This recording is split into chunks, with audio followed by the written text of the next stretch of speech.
Ang asawa kong tinitingala ng lahat. Ating subaybayan ang buhay ni Daryl Darby. Magandang araw mga ka-master. Salamat sa patuloy na pagsuporta sa ating channel. Ang iyong pag-subscribe ang aking lakas, malaking pasasalamat ko sa inyo. Kabanata 3331.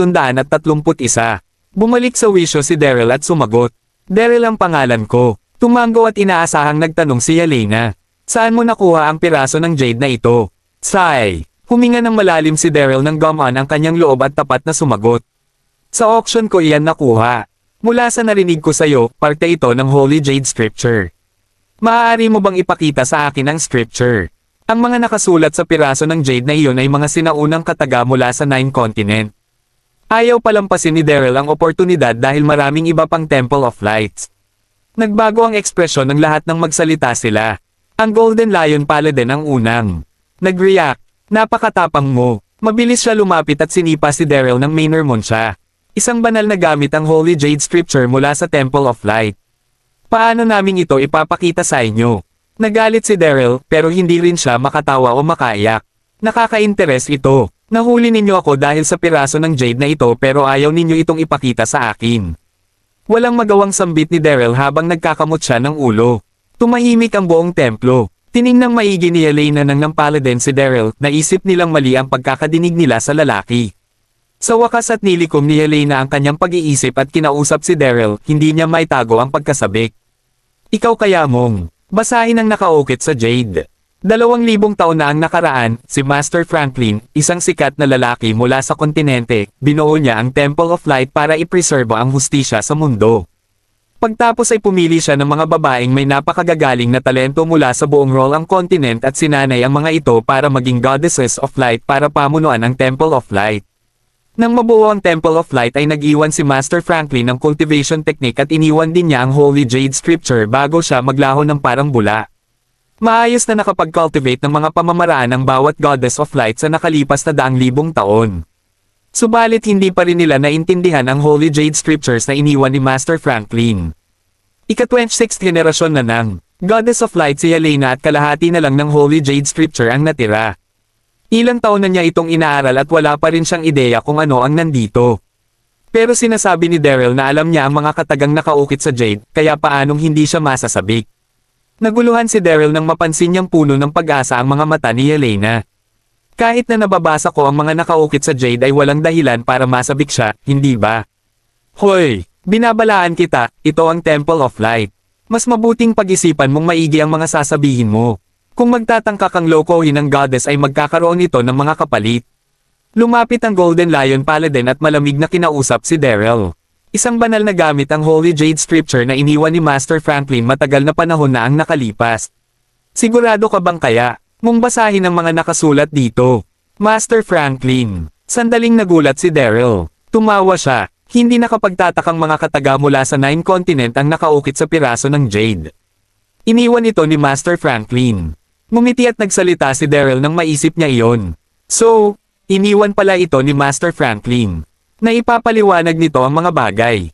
Hindi ako nagsinungaling sa'yo, inapo ako ni Master Franklin. Magiging nakapagtataka ba kung kaya kong basahin ang mga nakasulat dito? Tumahimik ang buong hall, nagulat ang lahat. Anong sinabi niya? Inapo siya ni Master Franklin. Kabanata 3332. Sinigawan ng Golden Lion Paladin si Daryl. Hoy! Mas lalo kang tumatapang. Anong karapatan mo para sabihin inapo ka ni Master Franklin? Si Master Franklin ang ninunong bumuo sa Temple of Light at isa siyang kilalang lehendaryo. Sa maraming henerasyon, walang respeto ang magkunwari si Daryl bilang inapo nito. Mayroon ding mga nakatala sa Temple of Light na nagsasabing naglaho na si Master Franklin mahigit 2,000 taon na ang nakalipas, kaya paano nito magiging inapo si Daryl? Unti-unting bumalik sa wisyo ang ibang paladins at nagsimula silang titigan si Daryl habang sinisermonan ito. Tama, napakatapang ng lalaking ito. Wala siyang respeto sa Temple of Light. Huwag na kayong magsayang ng oras sa pakikipag-usap sa kanya. Patayin siya. Pagtapos ay pinasabog ng 12 paladins ang kanilang internal na lakas kay Daryl. Naging mabigat at nakakalungkot ang kapaligiran.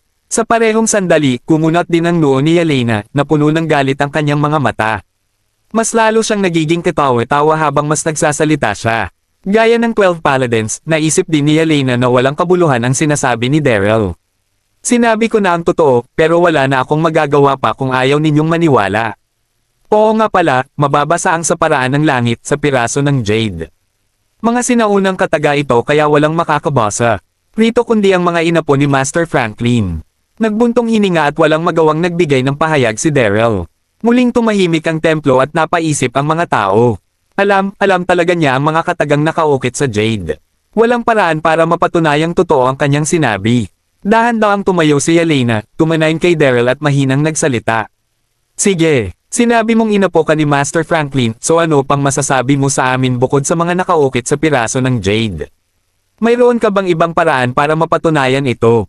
Dumaing at nakaramdam ng problema si Daryl sa sandaling itin, mahusay ang aking teknik sa elixir production. Pero walang alam ang kontinenteng ito tungkol sa paggawa ng elixir. Pagtapos itong sandaling pag-isipan ni Daryl, nagkaroon siya ng ideya at nginitian si Yelena. Nang maglakbay si Master Franklin sa mga kontinente ay magaling siya sa pag-aayos ng mga pormasayon ng sundalo, tama. Si Dominic, ang mayor ng San Morio City, ay mayroong librong mula kay Master Franklin na nakapagtala sa Bagua Formation. Paniguradong ipinakita ni Master Franklin ang formation technique sa lahat 2,000 taon na ang nakaraan.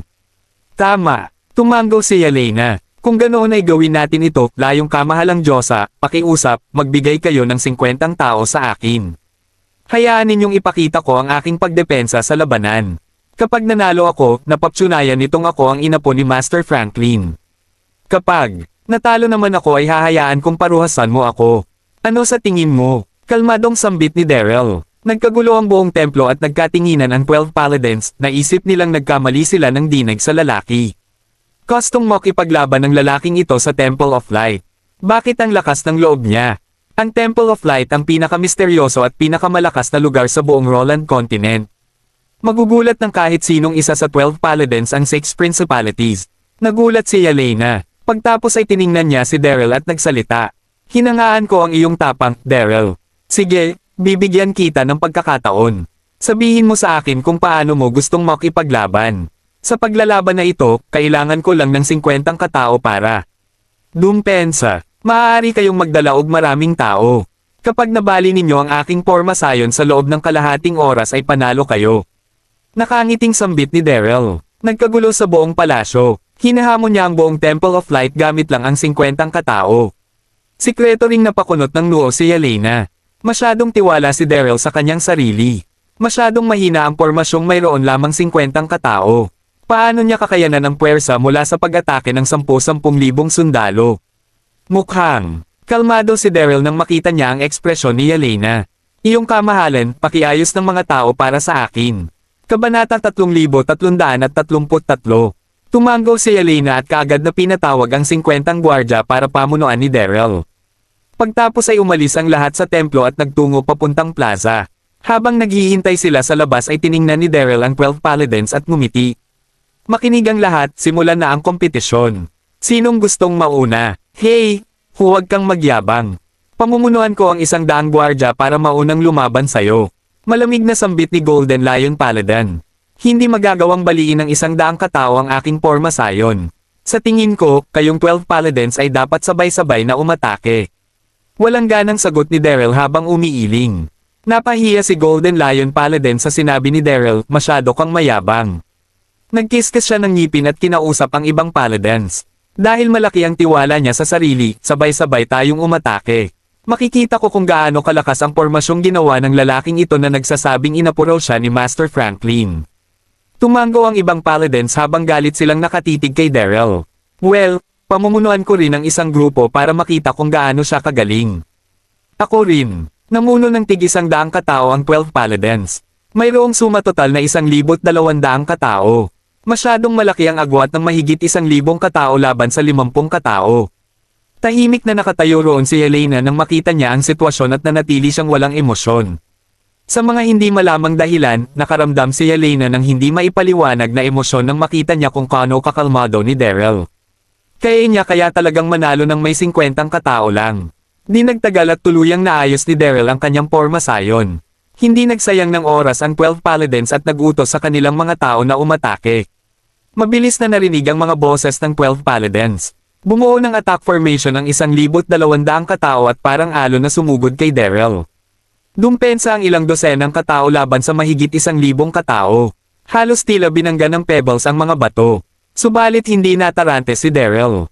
Salungat nito'y nakita ang ngiti sa kanyang mukha nang makita niya ang sumugod na 1,000 katao. Nang makita niyang malalapitan na siya ng kanilang mga kalaban ay nag-utos si Daryl sa 50 kataong nasa likuran niya. Kayong nariyan, humakbang kayo. Kayo, 15 beses kayong humakbang pa kanan. Ang mga natira naman ay 5 beses humakbang pa atras. Mukhang sobrang kalmado ni Daryl nang sabihin niya iyon. Pagtapos ay nagsimulang gumalaw ang 50 katao at nagbago ang kanilang mga posisyon. Nang oras na iyon ay nagmadali nang pumunta sa harap ang mahigit 1,000 katao at kaagad nilang pinalibutan si Daryl. Sikretong umiling si Yelena. Dahil sa laki ng agwat sa lakas, hindi nakapagtatakang matatalo si Daryl. Pero nang sandaling iyon ay may nakakagulat na nangyari. Nagtulungang maigi ang 50 gwardya sa ilalim ng pag-uutos ni Daryl. Sama-sama silang tumayo at bumuo ng copper at iron na pader. Kahit anong pag-atake pa ang gawin ng 12 paladins ay hindi maaapektuhan ang pormasayon. Natulo talaga ni Daryl ang mahigit 1,000 katao nang may 50 katao lamang. Nanginig si Yelena habang gulat siyang nakatingin sa mga mata ni Daryl. Madaling naharangan ng 50 katao na pinamunuan ni Daryl ang mahigit 1,000 kataong pinamunuan ng 12 paladins. Kabanata 3334.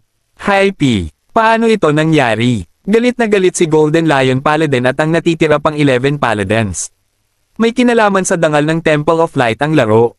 Nang sandaling iyon, hindi nila natalo ang 50 kataong pinamunuan ni Daryl kahit mas madami ang kanilang bilang.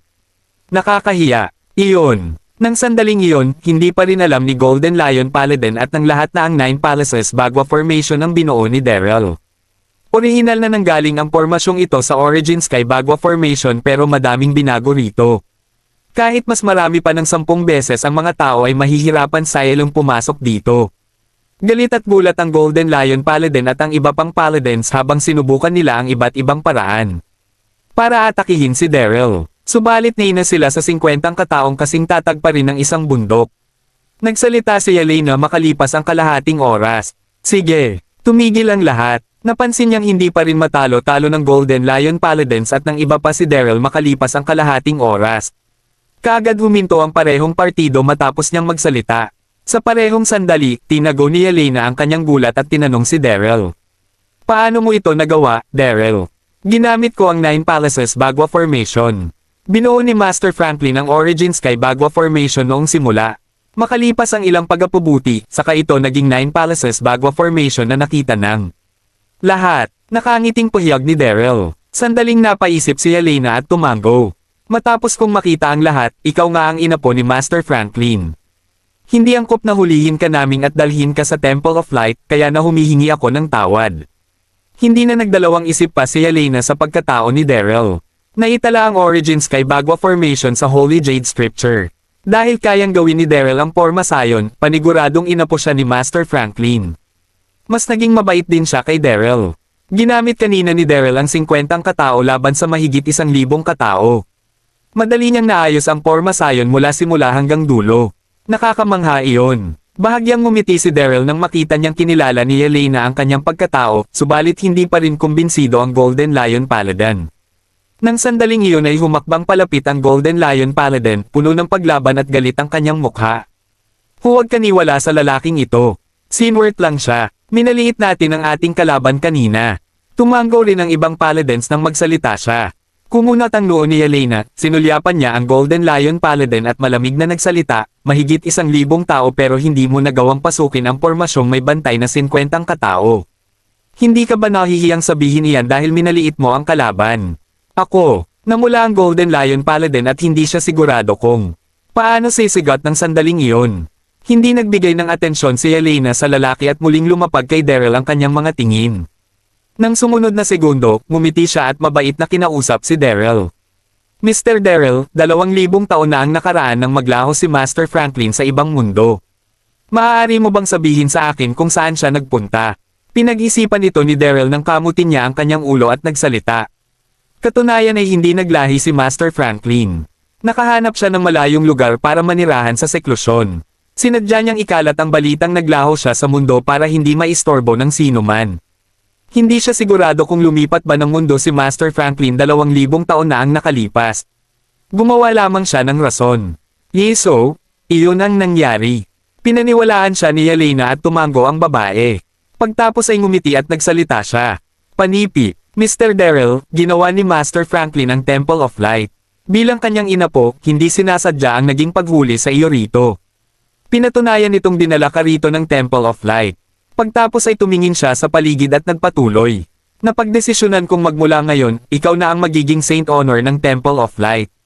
Katulad ng sa akin ang iyong katayuan, maaari kang mag-utos sa kahit na sino sa Temple of Light kung gusto mo. Ano sa tingin mo? Nagulat dito ang Golden Lion Paladin at ang iba pang Paladins. Kabanata 3335. Nagkagulo rin ang mga nakapalibot ng mga gwardya.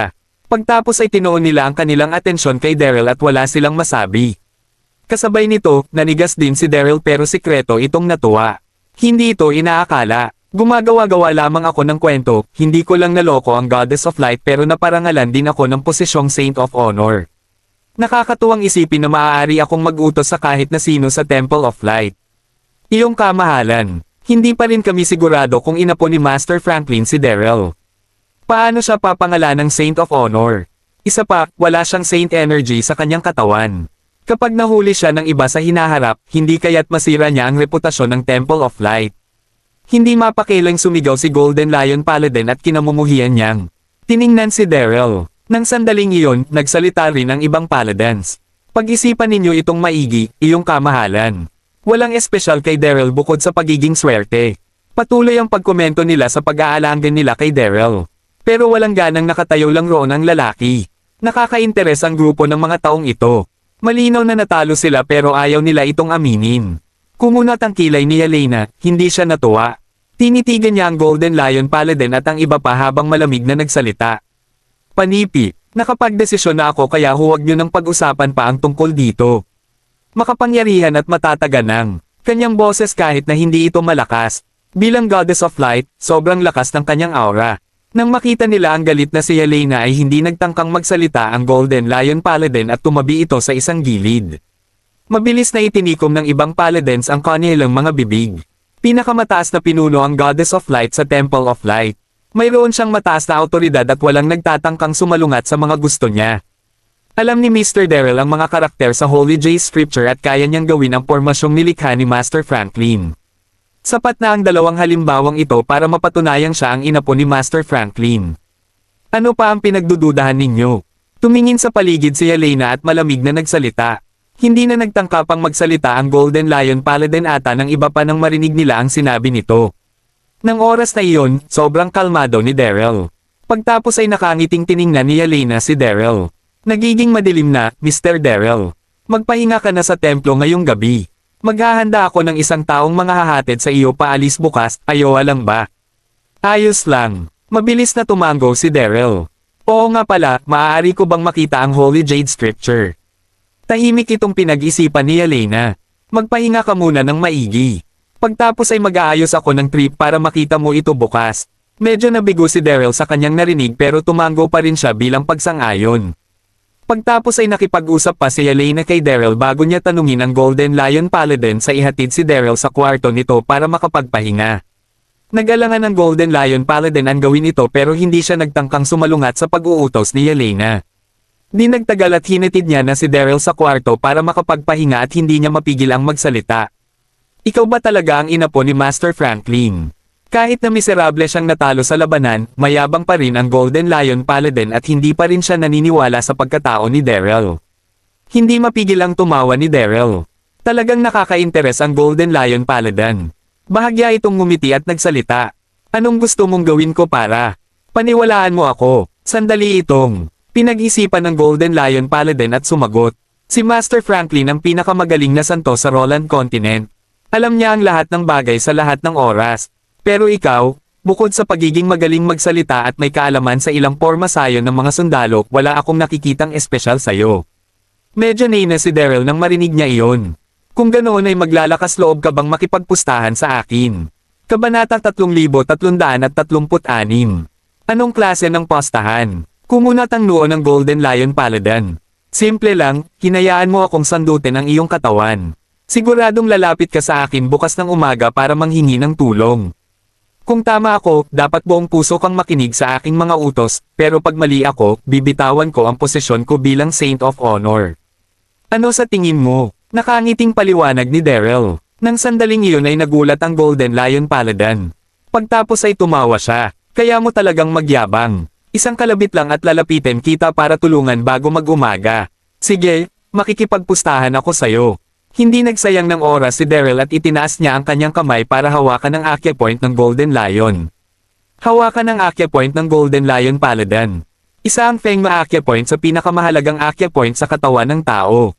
Walang magiging epekto sa simula kapag napindot.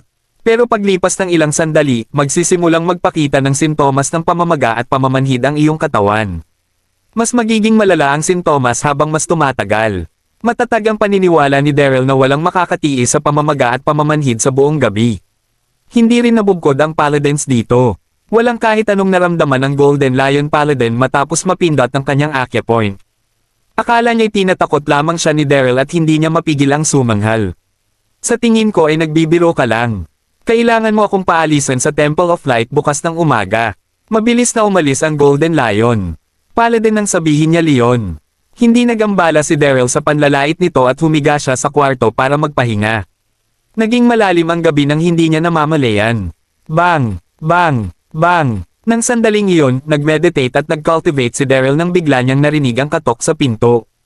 Mabilis niyang binuksan ang pinto at nakita ang kasambahay ng templo na magalang na nakatayo sa labas. Iyong kamahalan, hinahanap kayo ng Goddess of Light.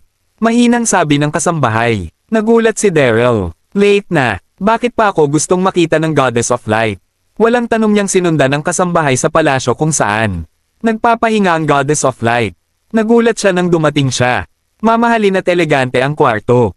Nakasuot ng mahaba at kulay puti na bestide si Yelena at nakaupo ito habang may hawak na gemstones na tila may inaakit siya. Mukha siyang seryosong at maganda. Napakabilis nakita ni Daryl na inaaral ng babae ang porma sayon. Nagulat siya nang mapagtanto niya iyon. Siya nga ang Goddess of Light. Maluho ang paggamit ng gemstones para pag-aralan ang porma sayon. Nang magbuntong hininga si Daryl, nakita siya ni Yelena at napuno ng saya ang mukha ng babae. Mr. Daryl. Naramdaman ni Daryl ang tuwa ni Yelena habang nakatayo siya sa pintuan at bahagyang nakangiti. Hinahanap awak ng kamahalan sa malalim na gabi. Anong problema? Ngumiti si Yelena at inimbite niya si Daryl pumasok at nagsalita. Mr. Daryl, gusto mong basahin ang Holy Jade Scripture, hindi ba? Nandito iyon. Tinuro ni Yelena ang balance ng kalahating volume ng Holy Jade Scripture sa lamesa. Pinulot ito ni Daryl at nagsimulang maingat itong basahin. Di nagtagal at natapos na niya ang kalahating volume ng Holy Jade Scripture at hindi niya maitago ang kanyang pagkasabik. Nakaramdam din siya ng pagiging emosyonal. Iyon pala'y bukod sa pagkakatala ng Holy Jade Scripture sa ilang klasikong scriptures na itala rin nito ang paraan para makapunta sa ibang mundo. Subalit naputol ito sa pinaka-importanteng seksyon. Malungkot si Daryl, hindi ito mapakailang nagtanong. Nasaan ang kalahati ng scripture? Kabanata 3337. Pagtapos hanapin ang pangalawang kalahati ng volume, magagawa ko nang umalis dito at bumalik sa The Nine Continent. Naisip ni Daryl. 1,000 taon na ang nakalipas nang magkaroon ng digmaan sa Temple of Light. Nawala ang kalahati ng volume na parang bula. Sambit ni Yelena, nahiya siya habang kagat niya ang kanyang labi. Pagtapos ay nagpatuloy siya. Pero nitong mga nagdaang taon, nagpadala ako ng 12 paladins para maghanap ng balita. Naniniwala akong mahahanap naming ang nawawalang kalahati ng volume. Medyo gaman ang pakiramdam ni Daryl sa kanyang narinig. Mr. Daryl. Kinagat ni Yelena ang kanyang mga labi, nag-alangan siyang magsalita. Maaari mo bang translate ang nakasulat sa unang bahagi ng volume? Tumanggaw si Daryl at sinimulan niyang i-translate ang bawat pangungusap. Nakinig maigi si Yelena, makalipas ang kalahating oras ay nagawa niyang maintindihan ang misteryo. Napaka-misteryoso at nakakamangha ang laman ng scripture. Nagbuntong hininga ang babae. Siyan ka pala, matagal ko nang inaaral ang ginamit mong Nine Palaces bag. Pero hindi ko pa rin ito maintindihan. Maaari mo ba itong ituro sa akin? Puno ng pag-asa niyang tanong. Iyong ang totoong rason kung bakit tinawag ni Yelena si Daryl. Maraming tao ang nanunood sa kanya sa templo ng araw na iyon at hindi mabitawan ni Yelena ang kanyang pagkatao. Kailangan niyang pribadong makipag-usap kay Daryl sa gabi para manghingi ng payo tungkol sa porma sayon. Nagbuntong hininga si Daryl nang gumaan ang kanyang loob sa nakita niyang antisipasyon sa mga mata ni Yelena. Hindi ka pa nakakakita ng formation techniques. Maaaring mahirapan kang matutunan ito sa unang pagkakataon. Pagtapos ay pinulot niya ang gemstone sa lamesa at nagsimulang magpaliwanag ng detalyaso kung paano babuoy ang Formasayon. Bilang Goddess of Light, maraming kakayahan at matalino si Yelena.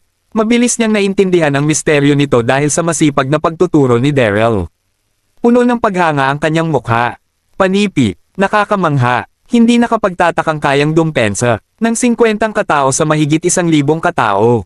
Nasabik si Yelena at hindi niya mapigil ang magtanong.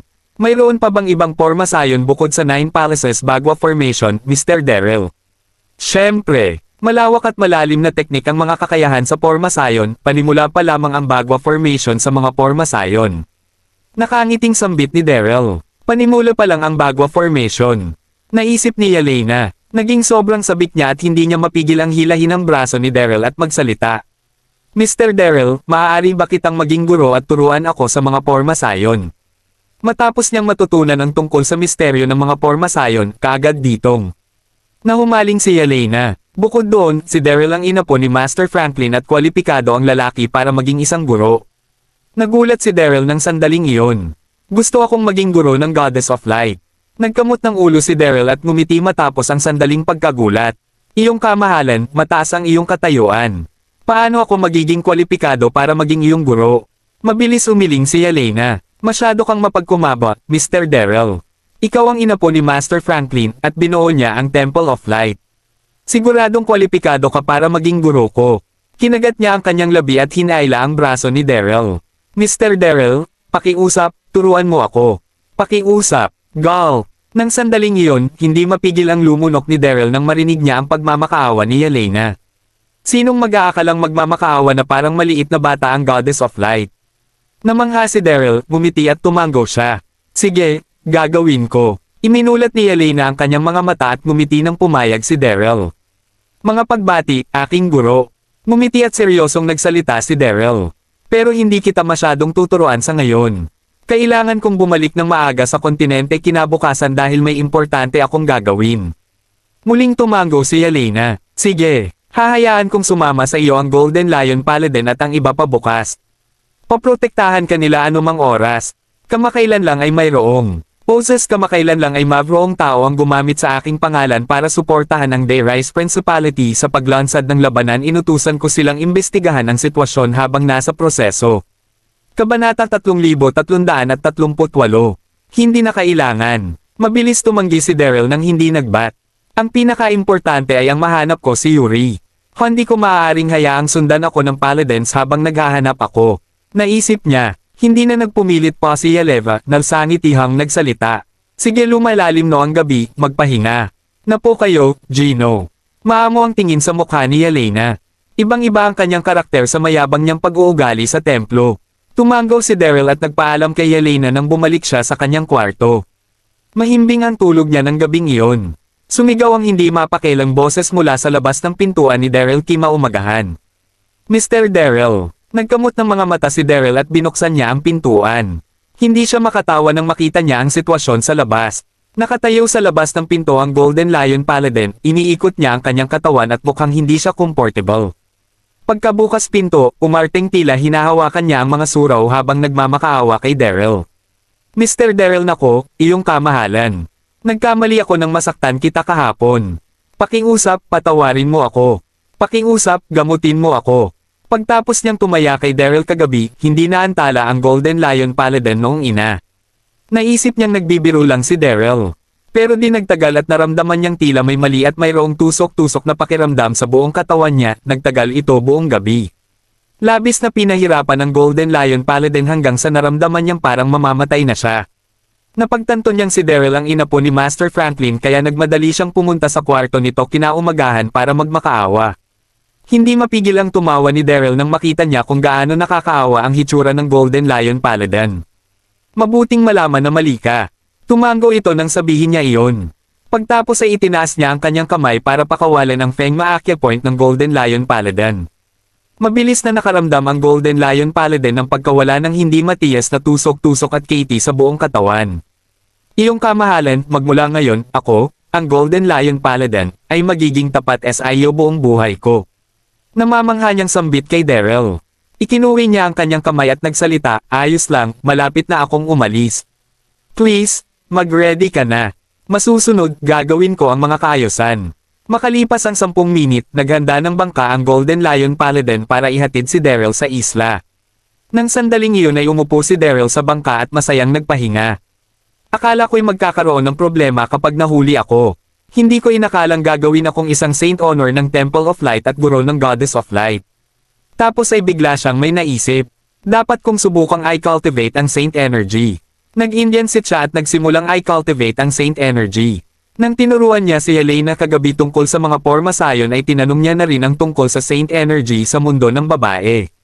Pagtapos niyang maintindihang, maigi ang tungkol sa Saint Energy, napag-alaman ni Daryl na ang pinakamalaking pagkakaiba sa pagitan ng internal na enerhiya at Saint Energy Inc., the Nine Continent ay ang internal energy at ang isa naman ay external energy.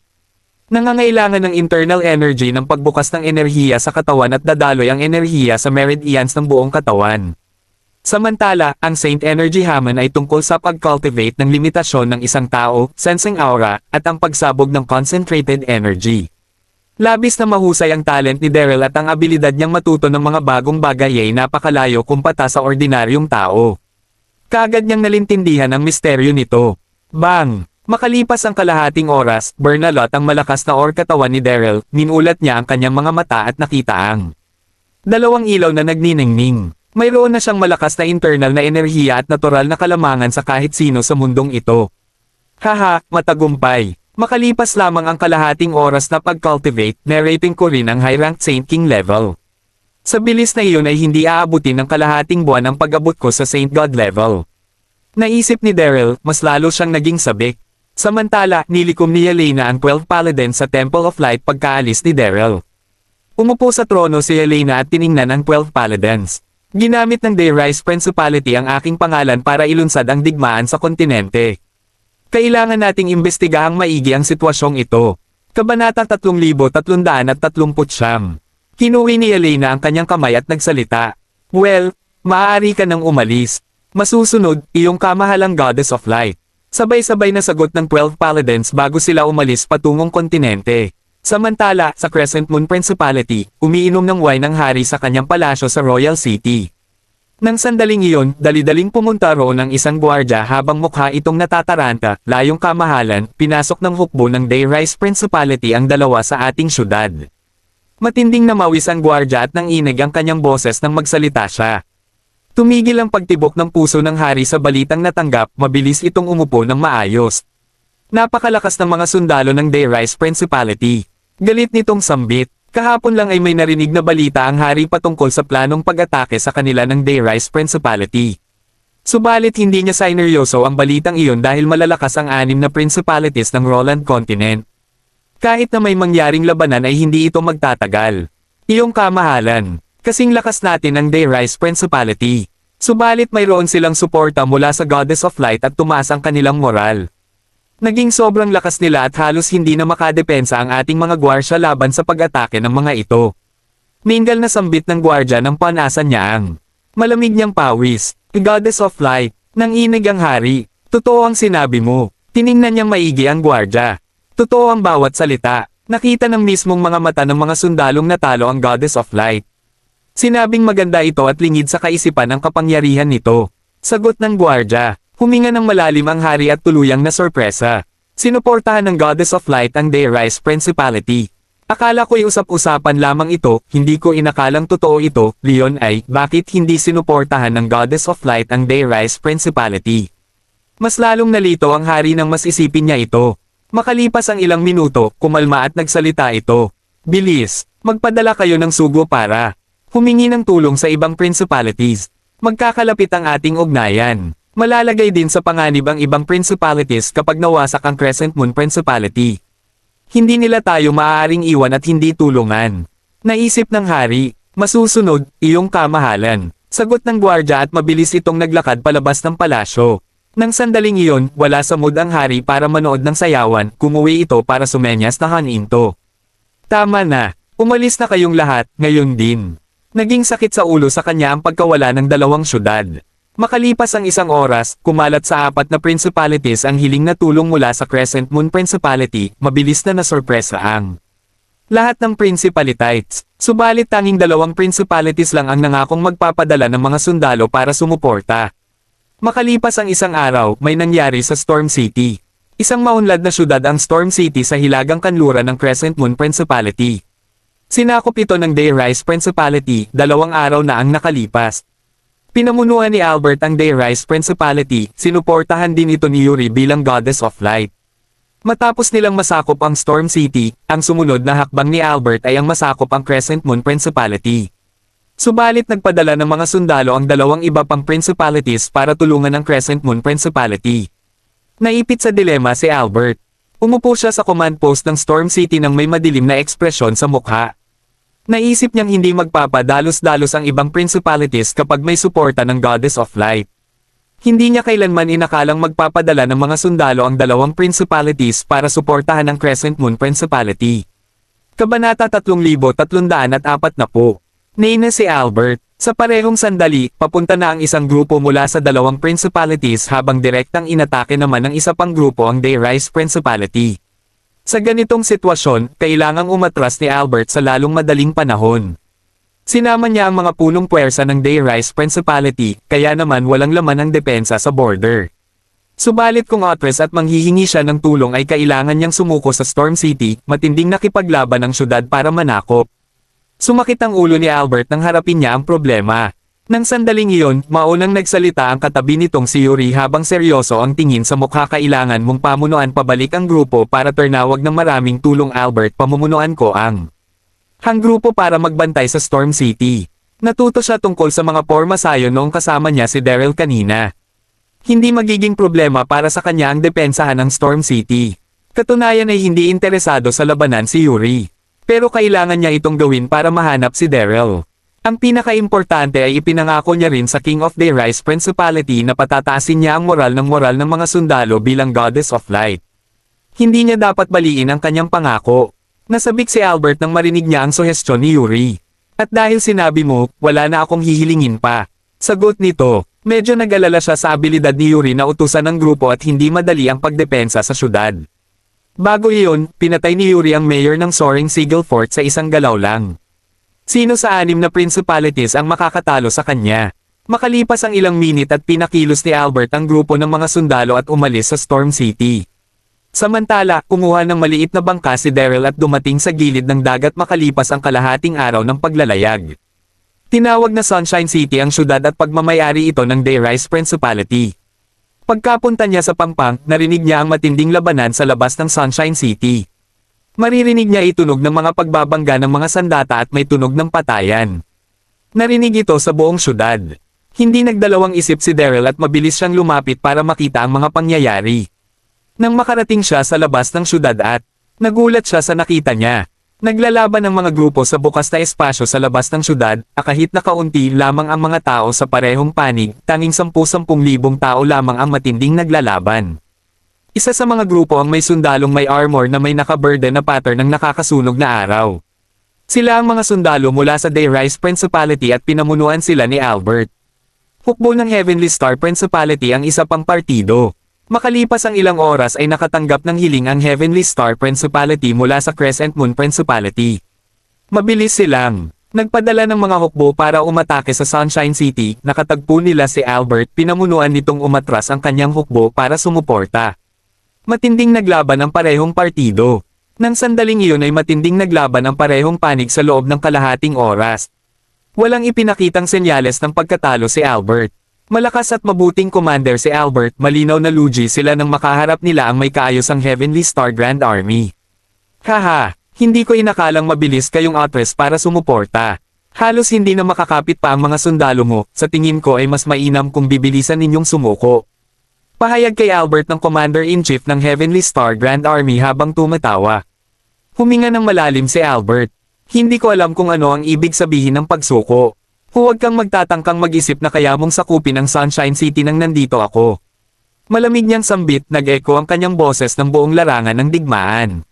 Sikretong tumango si Daryl nang makita niya iyon. Napakatapang ni Albert. Nandiri niyang tiningnan si Winston.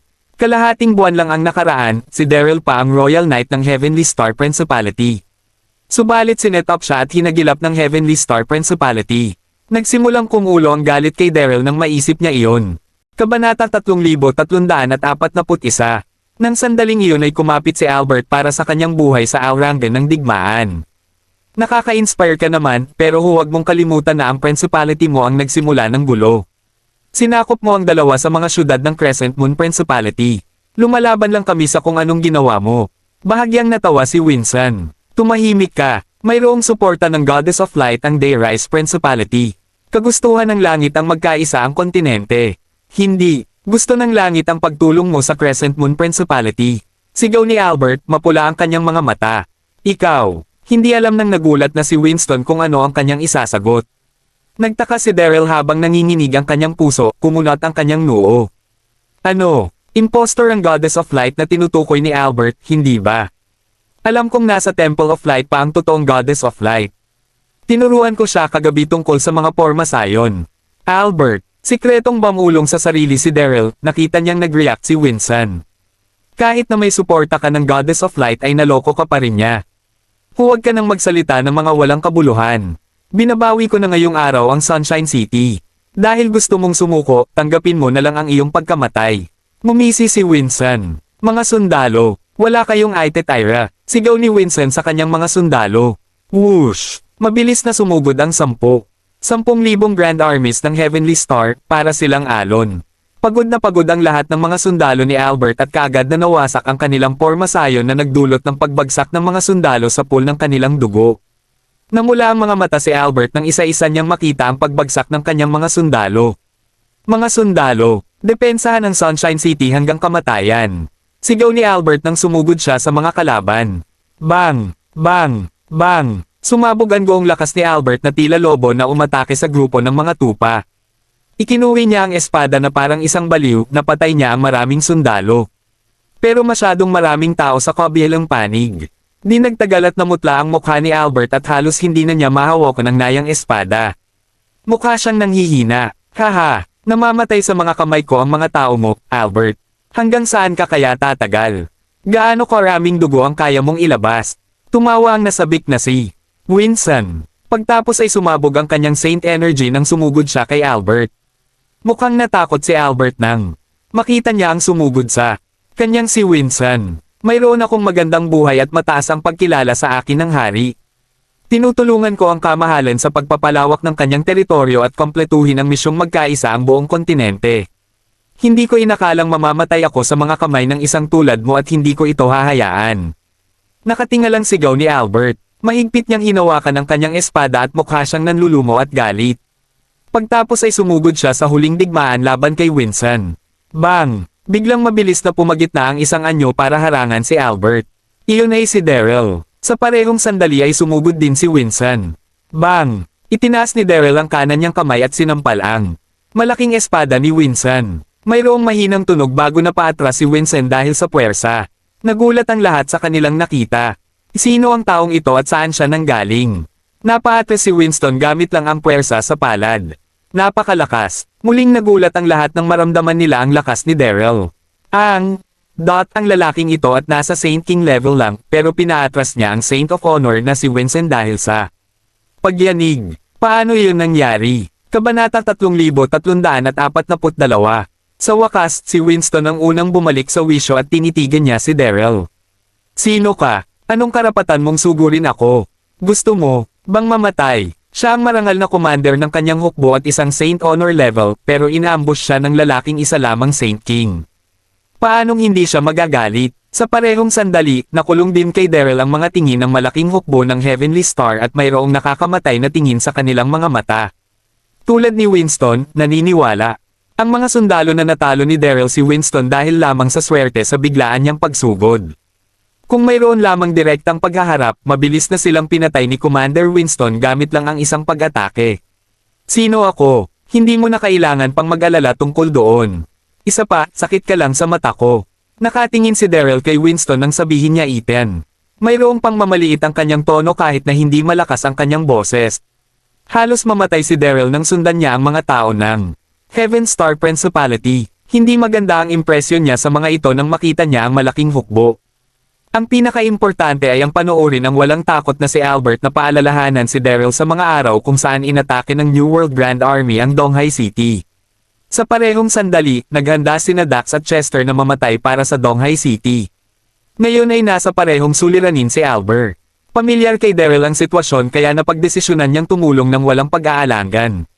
Biglang sumabog ang mga hukbo ng Heavenly Star. Nakakatawa ang lalaking ito. Sinabi niyang sakit kami sa kanyang mga mata. Naging berde at namutla ang galit na mukha ni Winston. Napakayabang mo. Paniguradong pagod ka ng mabuhay. Sigaw nito nang ituro niya si Daryl. Binuksan ni Winston ang kanyang Saint Energy at nilabas ang espada at sinubukang saksakin si Daryl. Ginamit niya ang buong lakas habang hawak ang espada. Umikot ang hanging na daanan nito at mukhang nakakatakot ang pangyayari. Mag-iingat po kayo, sir. Sigaw ng nag-aalalang si Albert. Tinulungan ako ng estrangherong ito sa pinakamahalagang oras. Nakakaantig pero isa lamang siyang Saint King level, paano niya matatalo si Winston? Pagtataka niya, nang sandaling iyon ay hindi alam ni Albert na tinatago lang ni Daryl ang kanyang kapangyarihan at hindi siya siyang Saint King level. Ngumiti si Daryl at sinenyasan ang nagpaalalang si Albert na, huwag mag-alala, bang! Nang sumunod na segundo, sumabog ang internal na enerhiya ni Daryl. Sa parehong sandali ay tinawag niya ang Heavenly Halberd at sumugod para salubungin ang atake ni Winston.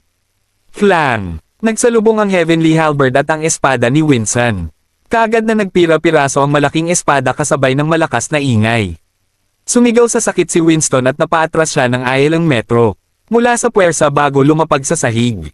Nang sandaling iyon, malinaw na naramdaman ni Winston na matindi ang naging Thomas ay kanyang internal organs. Nahirapan siyang tumayo dahil matindi ang mga naging sugat ng kanyang internal organs.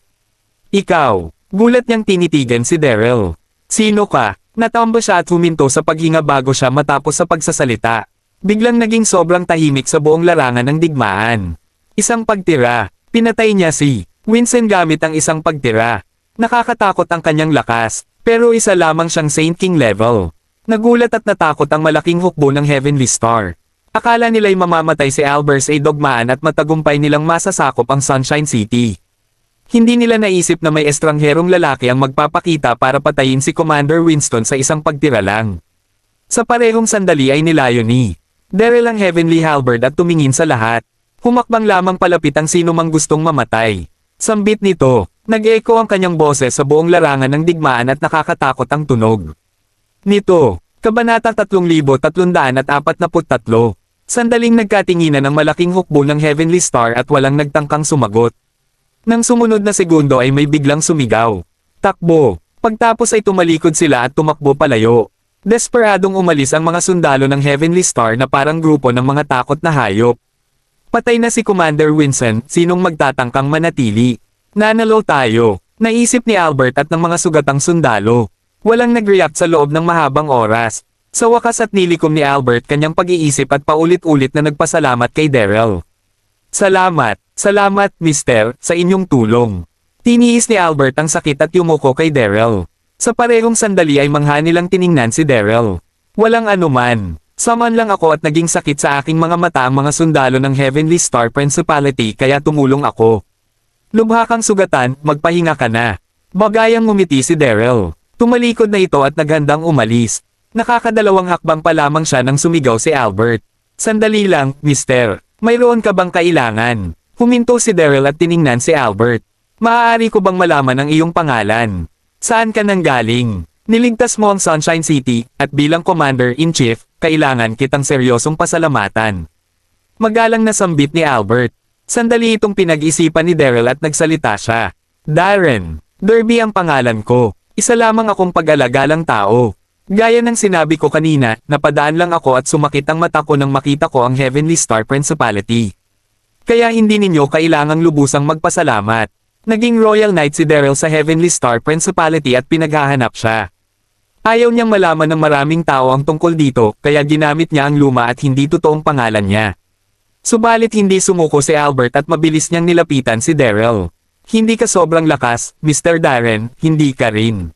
Mahina. Bihira ang talent mo at saying lang kung magiging pag-alagala ka. Mayroong suporta ng Goddess of Light ang Dayrise Principality. Gusto nating magkaisa ang kontinente at kailangan naming ng mga taong katulad ninyo. Bakit hindi ka sumali sa amin at tulungang matupad ang misyon? Puno ng pag-asa ang mga mata ni Albert. Sumali sa inyo. Kumunat ang noo ni Daryl at nagdalawang isip. Katunayan, noong nasa The Nine Continent siya ay pinakaayaw niya ang digmaan. Iyon ay, dahil ang mga mamamayan ang nagdurusa kapag nagkaroon ng digmaan. Nang sandaling iyon ay tatanggihan na siya ni Daryl nang may bigla siyang naisip. Sabi mo kanina ay may suporta ng Goddess of Light ang Dayrise Principality. Tanong nito, tama. Tumanggaw si Albert. Sigurado ka bang siya ang tunay na Goddess of Light? Bahagyang ngumiti si Daryl. Ano? Biglang naging alerto si Albert. Hindi ko naiintindihan ang ibig mong sabihin, Mr. Darren. Tanging ang hari lang ang nakakaalam na nagkukunwari bilang Goddess of Light si Yuri. Imposible ang malaman ito ni Daryl. Wala. Kaibigan ko ang Goddess of Light. Gusto kong malaman kung sinong impostor niya. Kalmadong sabi ng nakangiting si Daryl. Katunayan ay hindi interesado si Daryl sa mga ganoong bagay. Subalit siya rin ang Saint Honor ng Temple of Light, hindi tama kung malalaman niya ang tungkol sa impostor ng Goddess of Light pero hindi siya nagtanong. Hindi interesado si Daryl. Pero siya rin ang Saint Honor ng Temple of Light at hindi tama kung hindi niya ito papansinin kung alam niyang may impostor ang Goddess of Light. Nang sandaling iyon ay nanginig si Albert nang magulat siya. Anong sinabi niya? Kaibigan niya ang Goddess of Light. Baliw ba siya? Sa nakalipas na 100,000 taon, sa mga alamat lamang nagpakita ang Goddess of Light at walang nakakita sa kanya kailanman. Sobrang misteryoso. Nang templong pinagtitirhan nito. Hindi lamang sinabi ng lalaking ito na nakita niya ang Goddess of Light pero may koneksyon rin ito sa babae. Nababaliw na ba siya o kung ano? Kabanata 3344. Bakit? May problema ba? Ngumiti si Daryl, napansin niya ang ekspresyon ni Albert. Hindi. Umiling ito nang bumalik siya sa wisyo.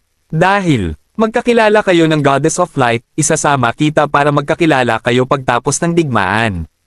Ano sa tingin mo? Baliw man ang taong ito o hindi, kaya niyang patayin si Winston gamit ang isang pagtira. Isa talaga siyang may bihirang talento at kailangan ko siyang mapanatili kahit ano pa ang mangyari. Naisip ni Albert, sige. Tumanggaw si Daryl bilang pagsang-ayon matapos niya itong pag-isipan sandali. Wala pa rin akong clue tungkol kay Yuri at wala akong pagtutuluyan sa ngayon.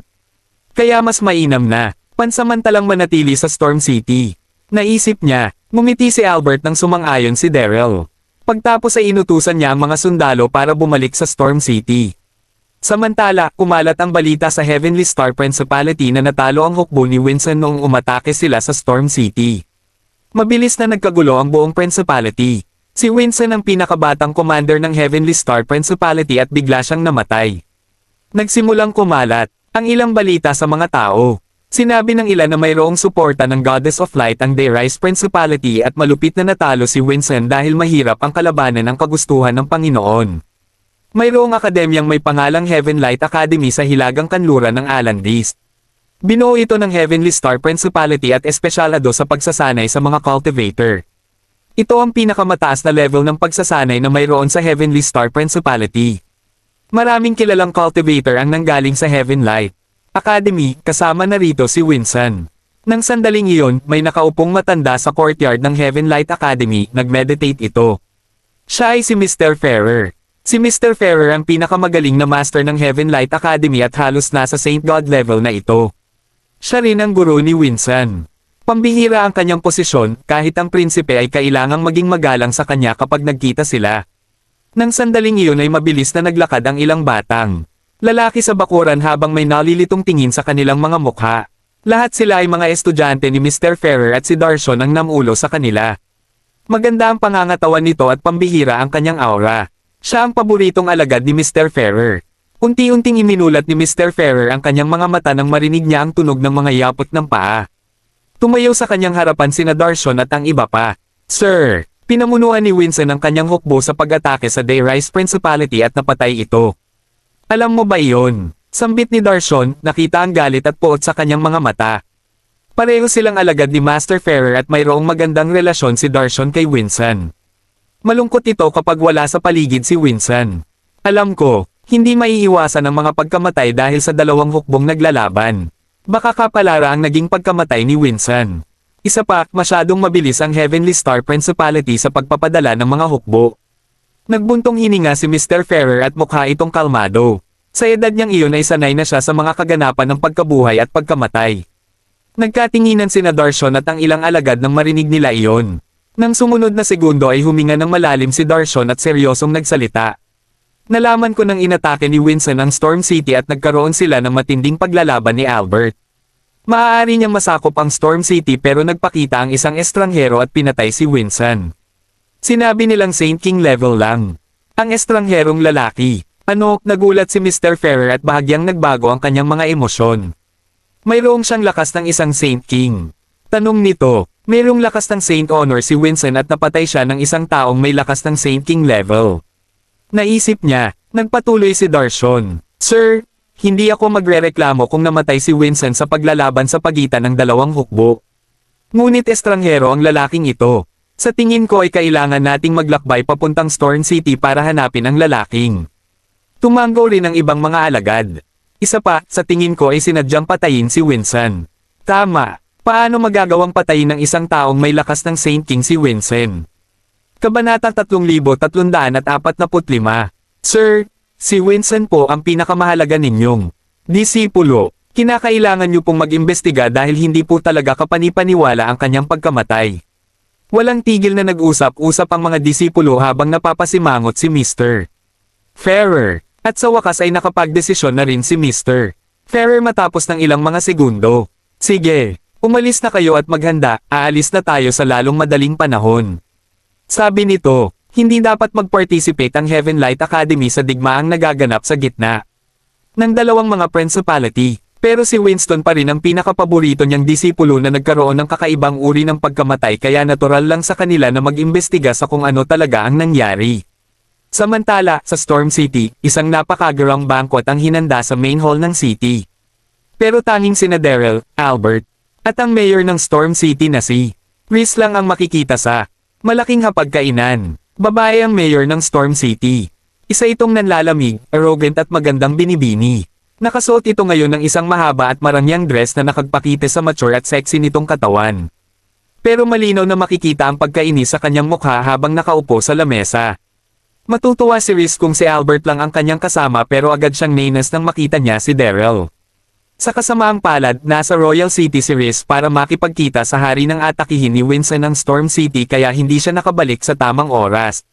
Nang makabalik siya kinagabihan, tuwang-tuwa na ibinalita sa kanya ni Rhys na nagtagumpay si Albert na depensahan ang Storm City. Pero agad niya ring nalaman ang tungkol sa pagkamatay ni Winston sa mga kamay ni Daryl na sumapresa ng husto sa kanya. Nakasuot lang ng normal si Daryl habang nilalabas ang lakas ng isang Saint King. Kaya paano nito magagawang patayin si Winston?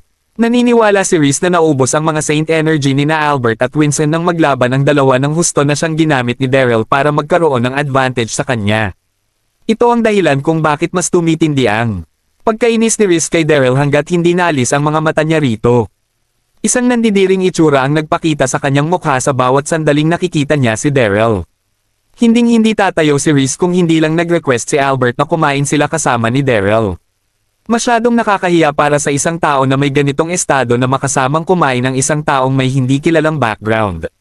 Wala namang naging pakialam si Daryl sa nanlalamig na attitude ni Rhys, kasalukuyan.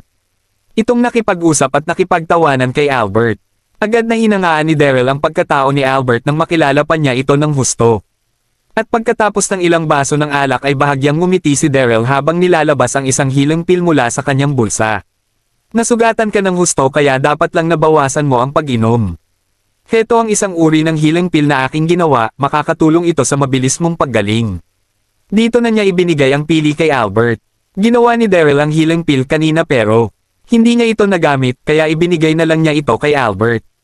Humanga ng husto si Daryl sa determinasyon ni Albert nang makita niya itong makipaglaban. Agad namang ininom ni Albert ang pill habang natitigil ang sinasabi na isa ring manggagamot si Darren. Bago pa man makapag-react si Albert ay hindi na napigilan pa nang nakaupo sa isang tabing si Rhys ang kanyang sarili. Huwag na huwag kang iinom ng kahit na anong gamot, Albert. Nakasimangot nitong sinabi, nakasuot lang ng ordinaryong damit ang Darren na ito. Nagawa pa nga niyang kumuha ng maruming pill sa kanyang bulsa kaya sigurado ako na nagsisinungaling lang ito. Pero tinuwanan lang siya ni Albert habang nilulunok ang pill na ibinigay ni Daryl. Panipi, maraming salamat Mr. Darren. Maraming salamat. Wala kaming kahit na anong suma ng loob ni Darren kaya bakit niya ako magagawang saktan. Siya rin ang pumatay kay Winston at tumulong sa akin na madepensahan ang Storm City. Isip ni Albert sa kanyang sarili. Gusto sana siyang tigilan ni Reese noong mga sandaling iyon pero huli na ang lahat kaya napapadyak na lang ito sa sobrang galit. Gusto siyang pigilan ni Reese pero huli na ang lahat kaya napapadyak na lang ito sa inis. Walang nakakakilala na kahit sino sa Darren na ito kaya paano siya nagawang pagkatiwalaan ni Albert. Pagkatapos ng ilang minuto ay mayroong nangyari na sumapresa kay Reese. Dito na niya nakita ang pamumula ng namumutlang mukha ni Albert matapos nitong inumin ang pill. Mukhang mas naging alerto na rin ito ngayon. Haha, napakaganda ng pill na ito. Ikaw ba ang gumawa nito, Mr. Darren? Tawa ni Albert habang sinasabi ang bagay na ito kay Daryl. Oo, nag-aral ako ng medisina noon. Ngiti ni Daryl. Kabanata 3346. Nangitog si Reese at siya ay natulala sa kung anong sinabi ni Daryl. May pang-medisinang kakayahan din siya. Hindi ko napagtanto iyon. Talagang naibalot mo ito ng maayos. Hindi ka lang malakas, pero nakakabilib din ang kakayahan mo sa medisina, nagagalak na sabi ni Albert kay Daryl. Naramdaman niya iyon pagkatapos niyang mainom ang gamot, katakatakang gumaling agad ang mga sugat niya. Mapakumbaba nang umiti si Daryl. Tatanungin na sana ni Albert si Daryl kung paano niya naisagawa ang nagpapagaling na gamot sa isang globo na hugis dahil walang ganoon bagay na makikita sa Roland Continent. Iyon ang nakakabilib sa kanya. Gayunpaman, may umabala sa kanya bago pa lamang siya magsalita. Nagmamadaling pumunta sa kanila ang isang gwardya, pawis na pawis. Ginoong alkalde, isang grupo ng mga tao ang nais pumasok sa Storm City. Sinasabi nila na mula sila sa Heavenlight Academy at ang isa sa kanila ay mga tauhan ni Ginoong Ferrer. Nagulat sina Albert at Reese. Nang marinig iyon, isang kilalang tao si Ginoong Ferrer mula sa Heavenly Star Principality. Hawak niya ang importanteng posisyon sa Heavenlight Academy at karamihan sa mga mandidirigma ng Heavenly Star Continent ay mga tauhan niya. Gayunpaman, nagtuturo na noon pa man si Ginoong Ferrer sa Heavenlight Academy. Bihira lang siya napapasali sa mga tunggalian ng mga pamunuan. Bakit siya naparito sa Storm City? Tulad ng iniisip nila, nagkaintindihan sina Albert at Reese nang tumingin sila sa isa't isa. Tauhan ni Ginoong Ferrer si Winston at pinatay ito ni Daryl. Si Albert ang unang nakakuha ngunit sinabi kay Daryl, Ginoong Daryl, may paparating na panganib. May ipapadala akong tauhan upang gabayan ka palabas ng Storm City. Bakit? Napatigil si Daryl. Humugat ng malalim na hininga si Albert at mabilis na nagpaliwanag, pinatay mo si Winston. Tauhan ni Ginoong Ferrer si Winston at nakakatakot ang taglay niyang lakas. Malamang ay pumunta siya sa Storm City dahil kay Winston. Nang narinig ni Daryl iyon, kalmado ang kanyang ekspresyon. Anong problema? Maari siyang pumunta siya, kaya bakit ako tatakbo? Ani niya nang nakangiti. Kung talagang gagawa siya ng aksyon mula sa'yo, natatakot ako na wala ni isa sa Storm City ang makapipigil sa kanya. Nasa level ka lamang ng isang banal na hari, paano mo ipagtatanggol ang iyong sarili? Balisa si Albert. Hindi rin nasisiyahan si Reese. Hindi malakas ang lalaking ito, pero ang lakas ng loob niya. Nakakainis. Ayos lang. Nandito na rin naman sila, kailangan natin silang batiin. Anong klaseng lalaki ako kung pagtakbo lang ang kaya kong gawin? Ngumiti si Daryl at humakbang palabas ng bulwagan. Nag-aalala si Albert at madali siyang sinundan. Padabog na tinapak ni Reese ang kanyang mga paa, pero sinundan din sila. Nang nakarating siya sa labas ng syudad, humugat ng malalim na hininga si Daryl nang nakita niya ang sitwasyon. Mayroong 4 na tao ang tahimik na nakatayo sa labas ng syudad. Ang bawat isa ay napapalibutan ng malakas na aura at pinapangunahan sila ng isang matandang lalaki. Ang lalaki ay nakasuot ng mahaba, gray na robe at mukhang mabait ngunit seryoso. Ito ay si Ginoong Ferrer. Sa pagkakataong iyon, patagang na sorpresa si Daryl nang naramdaman niya ang lakas ni Ginoong Ferrer. Ang lakas niya ay nasa antas na ng banal na Diyos. Gayunpaman, hindi naabala si Daryl doon. Ang 12 na mga paladin sa Templo ng Liwanag ay sinlakas din ng banal na Diyos. Ang lakas ng matandang lalaki ay mas mahina kumpara sa lakas nila. Hindi siya tunog ng panganib. Sa pagkakataong iyon, agad na tumuon ang mga tingin ni Ginoong Ferrer at karamihan sa kanyang mga disipulo kay Daryl. Ang hindi kilalang tao na kasing lakas lamang ng isang banal na hari ay tuloy lang ang impormasyon na nakuha. Halata naman na namatay si Winston sa kanyang mga kamay. Namatay ba si Winston sa iyong mga kamay? Sa wakas ay sinabi ni Ginoong Ferrer kay Daryl. Kabanata 3347. Asterisk ng asterisk na. Tinanong niya agad. Napatigil si Daryl. Tapos ay tumango siya. Tama ka. Mukhang payapa ang ekspresyon ni Ginoong Ferrer, tapos ay dahan-dahan niyang tinanong, isa ka lamang hamak na nasa antas ng banal na hari, kaya paano mo siya napatay? O, may ginamit kang sikretong pamamaraan. Ano bang pamamaraan ang dapat kong gamitin upang patayin si Winston? Sa pagkakarinig ko ay ikaw ang kanyang guro. Masyadong malakas ang loob ng iyong disipulo sa oras na iyon at hindi rin siya ganoon kalakas, casual na sagot ni Daryl habang tumatawa siya, mukhang kalmado ngunit sikreto na siyang naiirita. Asterista, naabala ako habang kumakain. Kahit sino rin ay may inis. Isip niya, umusbong ang galit kina Ginoong Ferrer at sa kanyang mga disipulo sa sinabi ni Daryl. Baliw ba ang lalaking to? Sinabi ko sa kanya na umalis siya ng tahimik pero hindi siya nakinig. Ngayon naman ay, hinahamon niya si Ginoong Ferrer. Hinihingi niya ba ang kamatayan niya? Kahit na malakas ka, isa ka lamang banal na hari, nasa isip ni Albert, Sa pagkakataong iyon, humugot ng malalim na hininga si Ginoong Ferrer at malamig na tumingin kay Daryl sa isang madilim na ekspresyon sa kanyang mukha. Ang lakas ng loob mong makipag-usap sa akin ng ganyan. Napakatapang mo. Anong pangalan mo? Darren. Ani Daryl. Nang magsalita siya, humakbang si Darshan at galit. Na sinabi, Sir, tigilan mo na ang pag-aaksaya mo ng oras sa kanya. Papatayin ko siya upang maipaghiganti si Winston. Malamig na sumulyap si Darshan kay Daryl nang may hamak na pagtingin. Nasa level lamang siya ng banal na hari. Malamang ay gumamit siya ng kasuklam-suklam na pamamaraan upang patayin si Winston. Maaari kong sirain ang isang taong katulad niya gamit ang isang kamay lamang. Payag ako, maaari mong isubok ang kanyang lakas. Tahimik na tumango si Ginoong Ferrer. Nang papunta roon inaalala pa. Rinig Ginoong Ferrer kung masyado ba siyang pabaya. Gayunpaman, nang nakita niya si Daryl, napagtanto niya na ang pagkamatay ni Winston ay talagang nakakapagtaka. Ang lalaki ay talagang isang banal na hari lamang, hinding-hindi niya mapapatay si Winston sa kanyang lakas lamang. Gamit ang permisyon ng kanyang guro, naglakad si Darshan at tinuro si Daryl habang sumigaw, lalabanan mo ba ako? Bakit hindi? Mahinang humalaklak si Daryl. Ginoong Ferrer, tama. Didiretsuhin na kita. Ikaw ang nagpahintulot sa iyong tauhan na hamanin ako. Kaya, kung mawala man siya o pinatay ko mamaya, hindi ko iyon papanagutan, sabi ni Daryl kay Ginoong Ferrer. Hindi sumagot si Ginoong Ferrer ngunit umismid ito. Talagang gusto mong mamatay ha. Galit na galit si Darshan. Masyadong mayabang ang lalaking ito. Sinabi niya na hindi ko siya kayang talunin, isip nito. Punong-puno ng galit, tumigil. Kabanata 3347. Si Darshan sa pagsasalita at sumigaw ng sumugod kay Daryl. Bang! Sa parehong oras, ang malakas na banal na enerhiya ang lumabas, bumubuo ng bayolenteng bagyo sa paligid ni Darshan. Ito ay nakakatakot, hindi mapigilan ni Albert na mag-alala kay Daryl nang makita niya iyon. Ang taong ito ay mas malakas kaysa Winston, hindi ko alam kung paano madepensahan ni Ginoong Darren ang kanyang sarili. Kahit na hindi niya, depensahan ang kanyang sarili, hindi niya tayo masisisi. Sinabihan mo siya na umalis kanina, pero hindi siya nakinig. Kahit na mamatay siya, wala na iyon para sa atin, casual na sabi ni Rhys, mukhang kakaiba ito ngayon. Sa mga mata ni Rhys, may lakas lamang ng banal na hari si Daryl, at hindi niya talaga kayang depensahan ang kanyang sarili kay Darshan. Sa oras na iyon, dumating si Darshan sa kanyang harapan.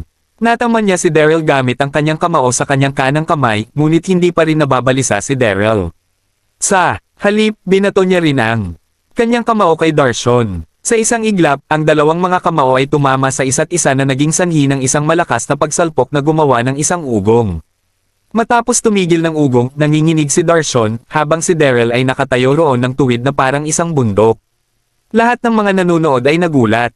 Nakayanan ni Daryl harangan ang suntok ni Darshan. May lakas lamang siya ng banal na hari, paano niya nagawa? Item. Kabanata 3348. Kasabay nito, natakot din si Darshan at galit na galit. Kudlit, kakaiba ang taong ito tulad ng inaasahan. Ginamit ko ang kalahati ng aking kapangyarihan sa banal na suntok na iyon, ngunit madalian niya itong naharan. Wala ka sa aking antas. Gusto mo pa bang lumaban? Sinabi ni Daryl kay Darshan, relax ang ekspresyon. Namula si Darshan at nakaramdam ng hindi kapani-kapani walang pagpapahiya. Sa sumunod na segundo, ang kanyang mga mata ay ising pula ng dugo at ang kanyang tingin ay nakatuon lamang kay Daryl. Huwag kang magpakita sa harap ko. Papatayin kita ngayon, malamig na sinabi ni Daryl. Bang! Matapos niyang magsalita, sumabog si Darshan at isang marahas na banal na lakas ang sumabog mula sa kanyang katawan. Pagkatapos ay ang mga linya ng dugong pula ay nagsimulang lumitaw mula sa kanyang mga bisig. Crack! Pagkatapos nito, narinig nila ang pagtunog mula sa mga buto ni Darshan. Lumaki ng lumaki sa hindi kapani-kapani walang bilis ang katawan ni Darshan. Kalaunan, siya ay naging isang 10 metrong higanti at tila siya ay naging isang burol. Nakakagulat. Hiss! Nang makita iyon ni Albert, tumingin siya ng malumanay ay huminga ng mahinahon. Si Ginoong Ferrer ay talagang isang bihirang henyo sa paglilinang sa nakaraang ilang daang taon. 6 na buwan na ang nakalilipas, may mga alingaw-ngaw na nilikha si Ginoong Ferrer sa isang pamamaraan na agad itinaas ang kanyang lakas at dagdagan pa ang kanyang hugis. Akala ko ay usapan lamang iyon. Hindi ko inaasahan na totoo ito. Nang inig si Reese habang nakatayo siya sa gilid, gulat. Nakaramdam siya bigla ng simpatiya kay Daryl. Ginamit na ni Darshan ang kanyang tunay na lakas, natatakot ako na matalo ng miserable si Daryl, sa isip niya. Isang ngiti ang lumitaw sa mukha ni Ginoong Ferrer habang nakatayo siya sa kabilang linya. Ang iba pang mga tauhan ay nasa likuran niya. At nasa sabik din. Haha, ginagamit ni Darshan ang Giant Body Special Technique, mapapahamak na ang taong ito. Darshan, sampilan mo siya hanggang kamatayan. Oo nga, maghiganti para kay Winston. Nang marinig ni Darshan ang mga sigaw mula sa kanyang mga kasama, nakaramdam siya ng lakas ng loob. Ito ang aking tunay na lakas. Kung luluhod ka ngayon at sabihin sa akin kung anong kasuklam-suklam na pamamaraan ang ginamit mo upang patayin si Winston, marahil ay maliligtas ko ang paambuhay mo, tukso niya kay Daryl. Ito ba ang tunay mong enerhiya? Ordinaryo lamang ito, panunuyan ni Daryl, mukhang kalmado na hindi nagpapakita ng kahit na anong gulat. Ang Infinite Elixir Manual ay naitala ang isang uri ni Giant Peel. Matapos ubusin ito, hindi lamang madaragdagan ng lakas ang isa, ngunit madaragdagan din ito ang laki ng kanilang katawan. Ang epekto nito ay tulad ng nangyayari kay Darshan. Sa siyam na kontinente, ang sinumang may ilang talento sa paggawa ng elixir ay maaring makagawa ng Giant Peel. Sa makatuwid, hindi siya seseryosohin ni Daryl. Matapos niyang magsalita, lahat mula sa parehong partido ay natigilan. Ang Giant Body Special Technique ni Darshan ay labis na nakakatakot, ngunit hindi ito sineseryoso ni Darren. Hindi ito tiwala sa sarili. Ito ay isang pagmamalaki. Ayaw mo ba talagang mabuhay? Sinabi ni Darshan habang siya ay may isang pangit na itsura sa kanyang mukha. Galit na galit si Darshan. Walang pakialam si Daryl sa kanya ay hindi lalabas ang puot ni Darshan sa kanyang puso kung hindi niya ito papatayin. Paano ka mananalo kung puro galit at mainipin ka sa tuwing kaharap mo ang iyong kalaban? Marahang ngumiti si Daryl. Dahil dinala mo na rin naman ang iyong sikretong pamamaraan, ipapakita ko rin sa iyo ang tunay na lakas ko. Crack! Nilabas ni Daryl ang kanyang panloob na enerhiya at dahan. Daang tinaas ang kanyang kanang kamay. Sa isang iglap, ang espiritu na aura mula sa kalangitan at mundo ay nagsimulang umalon. Ang pinagsasamang aura ay pumalibot kay Daryl at ang malaking figure ay lumabas mula sa kalangitan at lumutang sa taas niya. Ito ay isang malaking kiin. Nabuo ang isang kin mula sa kanyang panloob na enerhiya. Mayroon itong itim na buhok sa buong katawan nito, dugong pula ng mga mata, at matalas na mga ngipin at mga kuko. Mukhang buhay ang isang ito. Alam ni Daryl na haharapin niya ang Giant Body Special Technique ni Darshan, hindi dapat siya lumaban na mas nakakataas sa kanya. Kaya niya lang harapin sa kanya ang kanyang kin. Kabanata 3349. Natigilan ang lahat nang makita nila ang kilin.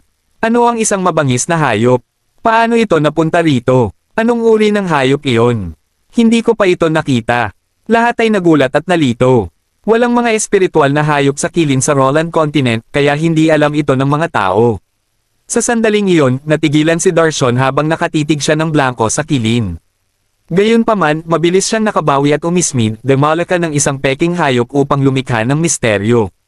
Sa palagay mo ba ay matatakot ako? Akala niya ang hayop sa harap niya ay binago ni Daryl at hindi. Talaga totoo. Dahil ito ay peke, walang dapat matakot, naisip niya. Mamatay ka na. Umungol si Darshan habang sinampal niya ang kanyang kamao sa kilin.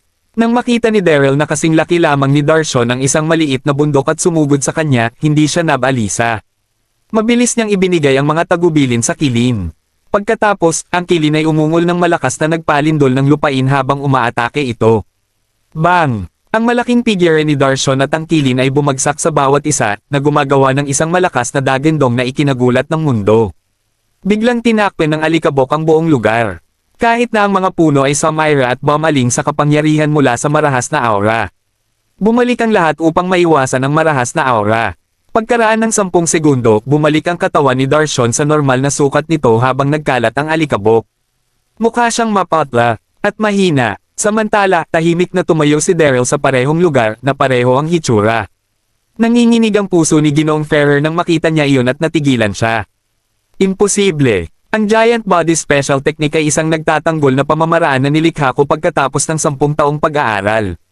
Ito ay napakalakas, ngunit madali niya itong natalo. May lakas lang siya ng isang banal na uhari. Ang ilang mga alagad sa likuran niya ay natigilan din. Paano nangyari iyon? Ang taong ito ba talaga ay nasa antas lamang ng banal na hari?